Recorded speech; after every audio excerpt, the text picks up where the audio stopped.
Mick Fleetwood, welcome to the Malibu Guitar Festival. What made you fall in love with the blues? Who were those first artists? Well, I was a young drummer in London, and I was just hanging out with people who happened to be in that ilk, listening to that genre of music. It was really just luck. Was there one artist that really did it for you at first? Well, yeah, I'd say Bo Diddley and John Lee Hooker, probably in the early days. But before that, it was like Chuck Berry and Elvis Presley and stuff. And then we just took off in early Fleetwood Mac in 1968, and Lowell Folsom and Sonny Terry, Brian and McGee, John Lee Hooker, B.B. King later on. And those were our heroes, early Fleetwood Mac. And we had fun in the show doing, songs like Black Magic Woman, and we managed to pull it off. Congratulations on 6 decades of Fleetwood Mac. We're so it's about August. August, we're 50 years old. Wow, that's incredible stuff. Now, obviously, the band's been through many incarnations, but the classic incarnation is the one touring, of course, with Lindsay and Stevie and Christine and John. What is it so great about that combination that is impeccable? Well, I think there's no doubt there have been a lot of changes through the years, and I look at 2 major moments in Fleetwood Mac. It was the original band with Peter and John and myself and Jeremy and Danny, but started as a 4-piece.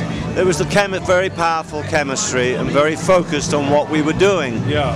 Very focused. Not that the whole period in between with Bob Welch and a few other great players, it was not as focused. Okay. But in truth was more important to the survival of Fleetwood Mac because it lasted so long, and had we not stayed together, you'd have never had the incarnation you're talking about.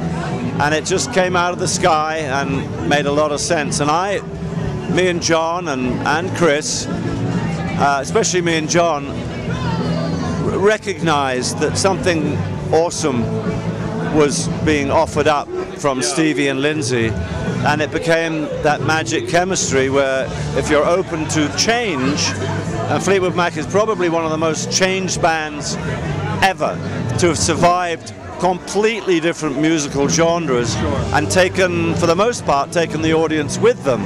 It's pretty much a unique story, and I think it's to do with really being, I hope, me and John, we've been there all the time, being very open. The fact we are a rhythm section, we were able to offer up, be yourselves, we love what you do, and you don't have to copy the people who've been before you.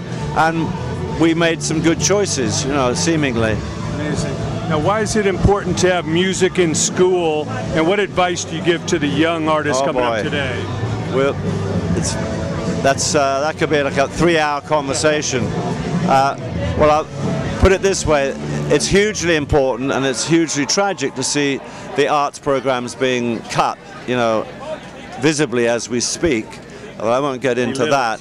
And it's massively important, and so really it to a large extent comes ultimately back to how your parenting can help a huge amount. With my parents, they encouraged me to do, I couldn't do anything else. Sure. I literally couldn't do anything else. I left school when I was 15, and I had the support of my parents. Now that's not for everyone, they go to college and do the thing, but for me, it really saved me from sitting around thinking I was useless, So the arts are hugely important, as we know, to be encouraged, and if it's not happening at school, often events like this have subtexts to them. Even you asking that question it means that you're aware of trying to help that come to some form of positive fruition. So hugely important. And what was the other part of the question? What advice do you give? What do youngsters need to focus on? I give the advice to people that are around the youngsters, really. Immediately, rather than doing something on your own, my advice would always be to try and partner up. If you're painting, if you're writing poetry, find someone who's struggling as well, and just negotiate and communicate, because often they feel very lonely with what they're trying to do, which is not necessary.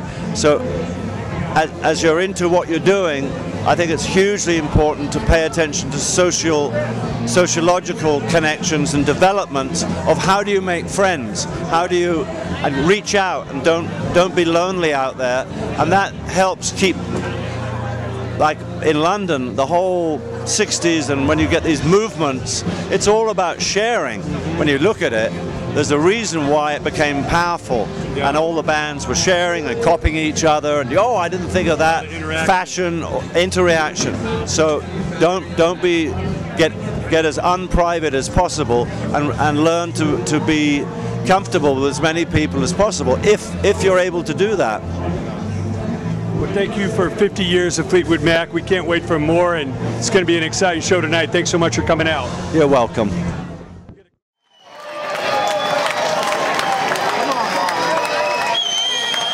Thank you so much. I think we've been turned out of the establishment.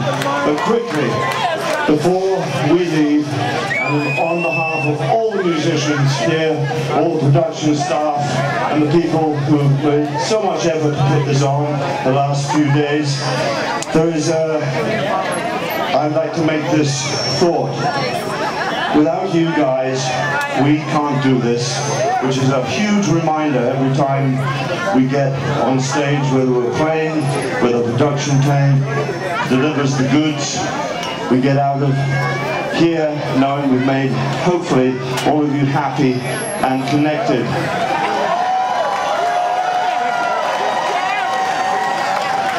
And at the cost of being arrested and handcuffed, which in the dark ages was actually quite enjoyable, but no, I'm only joking. Would be as follows. There's never an evening such as this, some strange afternoon in the middle of a field somewhere on this planet, that any band that I'm playing with, we don't leave without saying the following. Take care of yourselves, and in this extremely crazy world we seem to be living in, remember to be so very, very kind to one another. We love you so much.